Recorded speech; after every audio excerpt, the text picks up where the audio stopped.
I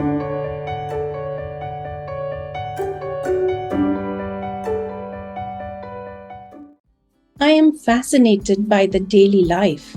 I spend a great deal of my time thinking about the power of language, the way it can evoke an emotion, a visual image, a complex idea, or a simple truth. This quote by Amy Tan beautifully summarizes what I want to cover in this video.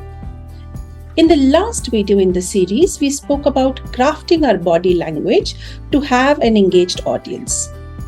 Today, I have come up with something even more interesting: how to evoke emotions of the audience through our communication.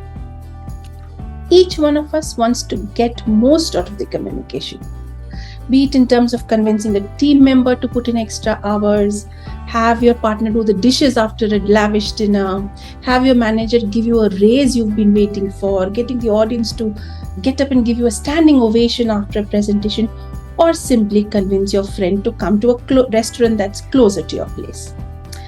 At the end of the day, we all want to get our work done, and evoking the listener's feelings makes it much easier.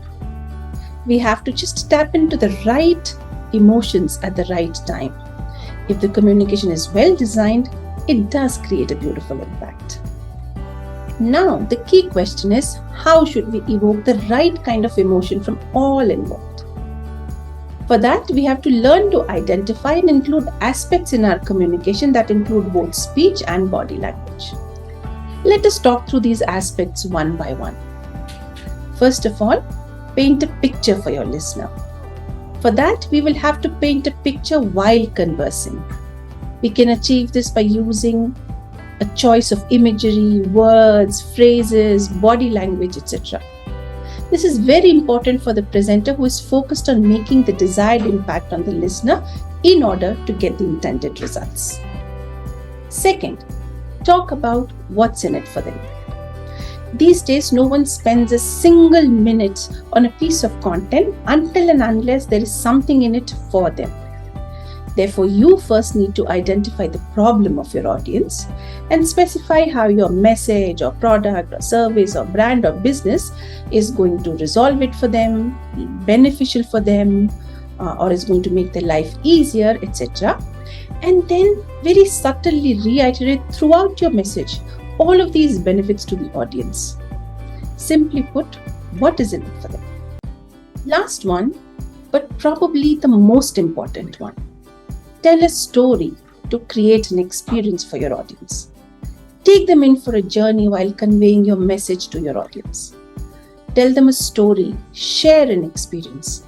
Get them to experience your story through your words, expressions, gestures, pauses, tonality, body language, etc.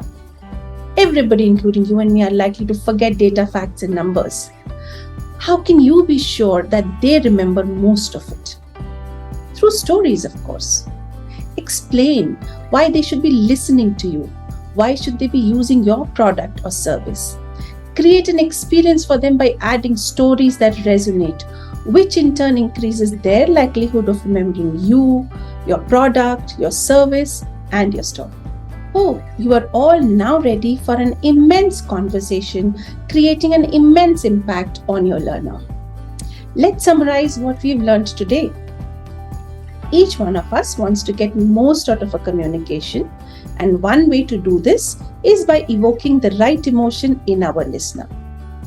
We can do so by painting a picture for our listener, focusing on what's in it for them, and most importantly, telling a story that creates a memorable experience.